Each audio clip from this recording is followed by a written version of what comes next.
समस्या का दूसरा पहलू। पिताजी कोई किताब पढ़ने में व्यस्त थे, पर उनका बेटा बार बार आता और उल्टे सीधे सवाल पूछकर उन्हें डिस्टर्ब कर देता। पिता के समझाने और डांटने का भी उस पर कोई असर नहीं पड़ता।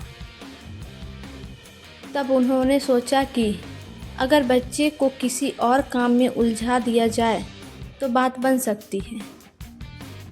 उन्होंने पास ही पड़ी एक पुरानी किताब उठाई और उसके पन्ने पलटने लगे। तभी उन्हें विश्व मानचित्र छपा दिखा। उन्होंने तेजी से वो पेज फाड़ा और बच्चे को बुलाया। देखो, ये वर्ल्ड मैप है। अब मैं इसे कई पार्ट्स में कर देता हूँ। तुम्हें इन टुकड़ों को फिर से जोड़कर वर्ल्ड मैप तैयार करना होगा। और ऐसा कहते हुए उन्होंने ये काम बेटे को दे दिया। बेटा तुरंत मैप बनाने में लग गया और पिता यह सोचकर खुश होने लगे कि अब वो आराम से 2-3 घंटे किताब पढ़ सकेंगे। लेकिन ये क्या, अभी 5 मिनट ही बीते थे कि बेटा दौड़ता हुआ आया और बोला, ये देखिए पिताजी, मैंने मैप तैयार कर लिया है। पिता ने आश्चर्य से देखा। मैप बिल्कुल सही था। तुमने इतनी जल्दी मैप कैसे जोड़ दिया?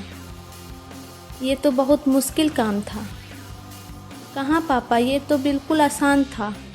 आपने जो पेज दिया था उसके पिछले हिस्से में एक कार्टून बना था। मैंने बस वो कार्टून कंप्लीट कर दिया और मैप अपने आप ही तैयार हो गया।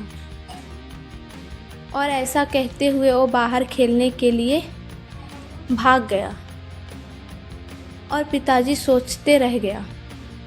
दोस्तों, कई बार लाइफ की प्रॉब्लम्स भी ऐसी ही होती है। सामने से देखने पर वो बड़ी भारी भरकम लगती है, मानो उनसे पान असंभव ही हो। लेकिन जब हम उनका दूसरा पहलू देखते हैं तो वही प्रॉब्लम्स आसान बन जाती है। इसलिए जब कभी आपके सामने कोई समस्या आए तो उसे सिर्फ एक नज़रिए से देखने की बजाय अलग अलग दृष्टिकोण से देखिए। क्या पता वो बिल्कुल आसान बन जाए।